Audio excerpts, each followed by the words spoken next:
গগনযান মিশনকে নিয়ে বিশ্ব পেয়েছে আরো একটি সফলতা। মিশনের জন্য CE-20 ক্রায়োজেনিক ইঞ্জিনের টেস্টিং হয়েছে সফল। গগনযান মিশনকে নিয়ে সবচেয়ে বড় টেনশন হয়েছে দূর। 8810 সেকেন্ডে ইসরো 4টি ইঞ্জিনের ওপর করে দিয়েছে ধামাকা। তো বন্ধুরা, ভারতের ইসরো গগনযান মিশনকে নিয়ে দিন প্রতিদিন নতুন নতুন সাকসেস হাসিল করছে, কারণ মিশনই সিদ্ধান্ত নেবে যে ভারত স্পেস সেক্টরের বাদশাহ হতে পারবে কিনা। স্পেস সেক্টরে ভারত আরব ডলার কামানোর প্ল্যান করছে, সেটা তো মাত্র এর প্রথম ধাপ। এর জন্য এক্ষেত্রে ভারত সফল হতে পারবে কিনা এর সবকিছু গগনযান মিশনের ওপরেই নির্ভর করছে। অর্থাৎ আপনি এটা মনে করুন, ভারতের ইসরো এখনো পর্যন্ত যত মিশন করেছে, যেমন চন্দ্রযান মিশন, মঙ্গলযান বা বাকি অন্যান্য যত মিশন করেছে, তার মধ্যে গগনযান মিশন সবচেয়ে বেশি গুরুত্বপূর্ণ, কারণ এই মিশনেই ভারতের ভবিষ্যৎ লুকিয়ে রয়েছে। আর এই কারণের জন্যই সমস্ত বিশ্বের বিভিন্ন স্পেস এজেন্সি খুব ভালোভাবে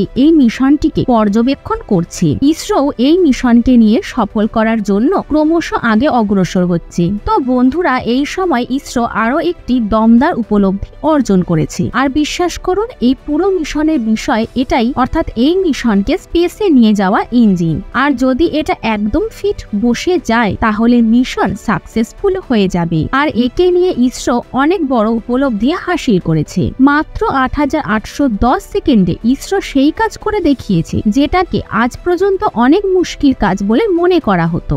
আমি আপনাদের সম্পূর্ণ খবর বলবো গগনযান সম্পর্কিত মিশন সম্পর্কে, বিস্তারিতভাবে জানবো এই ইঞ্জিনের বিশেষত্ব কি। তো বন্ধুরা, ভিডিওর আগে অগ্রসর হওয়ার পূর্বে আমাদের ইসরোর বৈজ্ঞানিকদের জন্য ভিডিওটিকে একটি লাইক অবশ্যই করবেন। তো বন্ধুরা, চলুন জেনে নেওয়া যাক ইসরোর পক্ষ থেকে আসা এই বিশেষ উল্লেখযোগ্য খবর আসলে কি। গগনযান মিশনের জন্য ইসরো পেয়েছে আরো একটি সফলতা, অর্থাৎ CE-20 ক্রায়োজেনিক ইঞ্জিনের ওপর পেয়েছে বড় সফলতা। CE-20 ক্রায়োজেনিক ইঞ্জিন পেয়েছে সেফটির সার্টিফিকেট। তো বন্ধুরা, এই বিষয়ের সবচেয়ে গুরুত্বপূর্ণ অংশকে ইসরো সফলতাপূর্বক পার করে নিয়েছে। ইসরো গগনযান মিশনের জন্য CE-20 ক্রায়োজেনিক ইঞ্জিনকে তৈরি করতে সক্ষম হয়েছে। ইসরো এই ইঞ্জিনের সফলতাপূর্বক পরীক্ষা নিরীক্ষাও করে নিয়েছে। আর সেই টেস্টে এই ইঞ্জিন খুব ভালোভাবে পারফরমেন্স দিয়েছে, যার থেকে এটা পরিষ্কার হয়ে গেছে যে এই ইঞ্জিন মিশনের জন্য একদম প্রস্তুত। CE-20 ইঞ্জিনকে হিউম্যান রেটিং স্ট্যান্ডার্ডের অনুযায়ী 4টি ইঞ্জিনের ওপর 8810 সেকেন্ডের মধ্যে 49 হট ফায়ারিং টেস্ট করা হয়েছিল। এই engine human rated HLVM-3 launch ভেহিকেলের ক্রায়োজেনিক স্টেজ পাওয়ারের মাধ্যমে কাজ করবে। মানব মিশনে ব্যবহার হওয়া ক্রায়োজেনিক ইঞ্জিনকে হিউম্যান রেটিং দেওয়ার জন্য ভ্যাকিউম ইগনিশন টেস্ট করা হয়ে থাকে। এই টেস্টিং সফলতা হওয়ার পরেই এই ইঞ্জিনকে গ্রাউন্ড কোয়ালিফিকেশন ক্লিয়ারেন্স দেওয়া হয়। এই ইঞ্জিনের সপ্তম এবং শেষ ভ্যাকিউম ইগনিশন 13 ফেব্রুয়ারি মহেন্দ্রগিরির ইসরো প্রপালশন কমপ্লেক্সে অবস্থিত হাই এলটিটিউড টেস্টিং ফ্যাসিলিটিতে করা হয়েছিল। CE-20 হিউম্যান রেটিং এর জন্য হওয়া গ্রাউন্ড কোয়ালিফিকেশন টেস্টিং হওয়ার সময় বিভিন্ন বিষয়ের উপর বিশেষ নজর রাখা হয়েছিল। এর মাধ্যমে live demonstration test, performance test ইত্যাদি করা হয়ে থাকে। এই সব টেস্ট নমিনাল অপারেটিং কন্ডিশনে করা হয়ে থাকে। গগনযান মিশনের জন্য CE-20 ইঞ্জিনের সমস্ত গ্রাউন্ড কোয়ালিফিকেশন টেস্ট এখন সফলতাপূর্বক সম্পূর্ণ হয়ে গেছে। গগনযানের প্রথম আনমেন্ড ফ্লাইট এই বছরের দ্বিতীয় কোয়ার্টারের জন্য প্রযোজিত রয়েছে। এই ইঞ্জিন হিউম্যান রেটেড HLVM-3 ভেহিকেলের অপার স্টেজকে পাওয়ার দেবে। এর থার্স্ট ক্যাপাসিটি 19 থেকে 22 টনের মধ্যে। তো বন্ধুরা, সবার প্রথমে তো এটা জেনে নেওয়া যাক যে এই ক্রাইসনিক ইঞ্জিন আসলে কি। সাধারণভাবে স্যাটেলাইট লঞ্চ করা পর্যন্ত রকেটের ইঞ্জিন 3টি প্রমুখ স্টেজের মধ্য দিয়ে যায়, যার প্রথম স্টেজে ইঞ্জিনের সলিড রকেট বুস্টারের ব্যবহার করা হয়ে থাকে। এই ইঞ্জিনে সলিড ফিউল থাকে। রকেটকে এই স্টেজের পরে যখন সলিড ফিউল জ্বলে রকেটকে আগে অগ্রসর করিয়ে দেয়, তারপর এই অংশ রকেট থেকে আলাদা হয়ে পড়ে যায়। আর দ্বিতীয় স্টেজে লিকুইড ফিউল ইঞ্জিনের ব্যবহার হয়ে থাকে। লিকুইড ফিউল জ্বলার পরেই দ্বিতীয় স্টেজ শেষ হয়, তারপরে এই অংশ রকেট থেকে আলাদা হয়ে যায়। এছাড়াও তৃতীয় এবং শেষ স্টেজে ক্রায়োজেনিক ইঞ্জিনের ব্যবহার করা হয়ে থাকে, যেটা স্পেসে কাজ করে থাকে।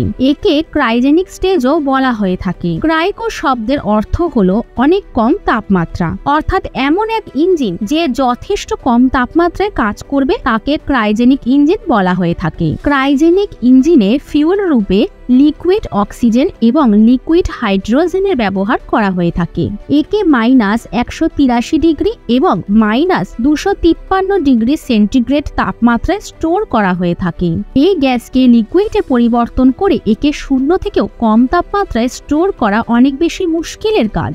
আপনাদের বলে রাখি, লঞ্চ ভেহিকেল মার্ক 3 অর্থাৎ HLVM-3 ইসরোর সবচেয়ে শক্তিশালী রকেট, অর্থাৎ সাধারণভাবে এই রকেটকে বাহুবলী রকেটও বলা হয়ে থাকে।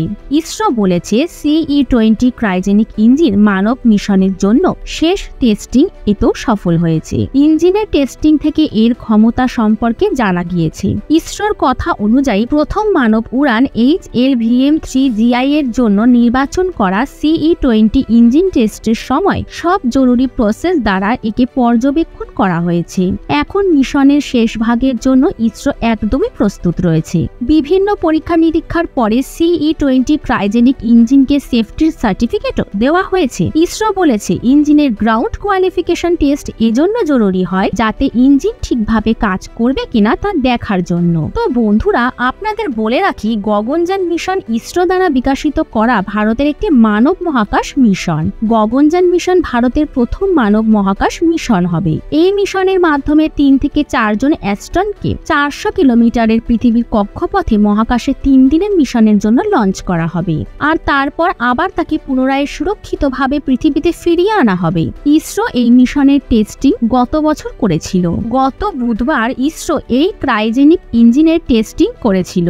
এই মিশনে এই হিউম্যান সেন্টারের বিশেষ যোগদান রয়েছে। HSFC অর্থাৎ হিউম্যান স্পেস ফ্লাইট সেন্টার এর মুখ্য কাজ ইসরোর গগনযান মিশনকে আগে অগ্রসর করা।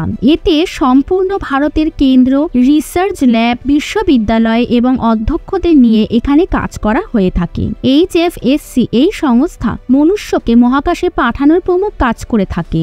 এই জন্য সুরক্ষার বিষয়ে সমস্ত নিয়ম কানুনকে এই সংস্থা পালন করে থাকে। এছাড়াও নতুন নতুন টেকনোলজির ওপর রিসার্চ করে, যেমন মহাকাশে শ্বাস প্রশ্বাস নেওয়ার জন্য প্রয়োজনীয় সিস্টেম, মনুষ্যের জন্য প্রয়োজনীয় ডিজাইন, মহাকাশ জীববিজ্ঞান, মহাকাশ যাত্রীদের ট্রেনিং এবং মহাকাশে উপকরণ তৈরি করা ইত্যাদি কাজকর্ম এই সংস্থা করে থাকে। এই সব কাজ মনুষ্যকে পরবর্তীকালে লম্বা সময় পর্যন্ত মহাকাশে টিকে থাকতে সাহায্য করবে। এছাড়াও চাঁদ, মঙ্গল এবং আশেপাশের গ্রহগুলিতে যাওয়ার জন্য এই মিশন অনেক গুরুত্বপূর্ণ।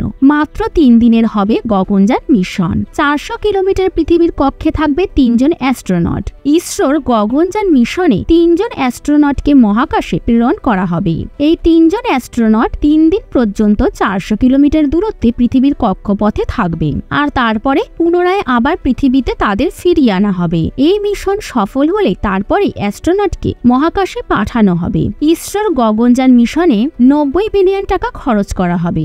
আপনাদের বলে রাখি, গগনযান মিশন 5টি পর্যায়ে শেষ হবে। এর শেষ স্টেজ তখন শেষ হবে যখন মহাকাশ জনে 3 জন অ্যাস্ট্রোনটকে বসিয়ে মহাকাশে পাঠানো হবে। তার আগে ইসরো কয়েক পর্যায়ের এটা সুনিশ্চিত করতে চায় যে এই মিশনে যাতে কোনো প্রকার কমতি না থাকে। তারপরে এই টেস্ট করা হয় যে মনুষ্যকে নিয়ে যাওয়া এই ক্যাপসুল সুরক্ষিতভাবে কি পৃথিবীতে ফিরতে পারবে। মিশনের স্টেজে সবার প্রথমে কয়েকটি drop test, air drop testing করা হয়েছিল, আর যা থেকে এটা সুনিশ্চিত করা হয়েছে যে এটি হাওয়া থেকে মাটিতে পড়লে কোনো ক্ষয়ক্ষতি হচ্ছে কিনা। বলে রাখি, গগনযান মিশনের জন্য ইসরো তার ভরসাযোগ্য লঞ্চার HLVM-3 কে নির্বাচন করেছে। এই মিশন মানুষকে নিয়ে যাওয়ার জন্য বিশেষভাবে প্রস্তুত করা হয়েছে, আর এর নাম রাখা হয়েছে HLVM-3। এই রকেট ক্রায়োজেনিক ইঞ্জিনের মাধ্যমে উঠতে সক্ষম। এছাড়াও এই রকেট 400 কিলোমিটার উপরের কক্ষতে থাকবে। এছাড়াও এর সাথে অরবিটাল মডেলকেও নিয়ে যাবে। এতে সুরক্ষার বিশেষ ব্যবস্থা করা হয়েছে। যদি রকেট ওড়ার সময় বা মহাকাশে যাওয়ার সময় কোনো প্রকার সমস্যা হয়, তাহলে ক্রু সিস্টেম খুব দ্রুতই চালু হয়ে মহাকাশ যাত্রীদের সুরক্ষিত জায়গায় নিয়ে যাবে। আপনাদের বলে রাখি, গগনযান মিশনের জন্য নির্বাচন করা অ্যাস্ট্রোনটদের ব্যাঙ্গালোরে অবস্থিত স্পেস যাত্রী ট্রেনিং ট্রেনিং ফ্যাসিলিটিতে বিশেষ ট্রেনিং এখন থেকেই দেওয়া হচ্ছে। তাদেরকে এই মিশন সম্পর্কে তো সমস্ত জরুরি তথ্যের class, physical fitness, simulator, space শুটের ট্রেনিং দেওয়া হচ্ছে। ট্রেনিং এর থিওরি, গগনযানের সিস্টেমকে বোঝানো, এছাড়াও জিরো গ্র্যাভিটিতে কাজ করা এবং থাকা, মহাকাশে কিভাবে জীবিত থাকতে হয়, এছাড়াও সুরক্ষিতভাবে থাকার ট্রেনিং এবং ওড়ার পদ্ধতি শেখা, এছাড়াও সিমিলেটরে অভ্যাস করা যুক্ত রয়েছে। এছাড়াও ডক্টরের পরামর্শ এবং নিয়মিত ওড়ার অভ্যাস এবং ব্যায়ামের ট্রেনিংও এর অংশ। ভারতের এই সফলতার জন্য একটা লাইক এবং একটা শেয়ার।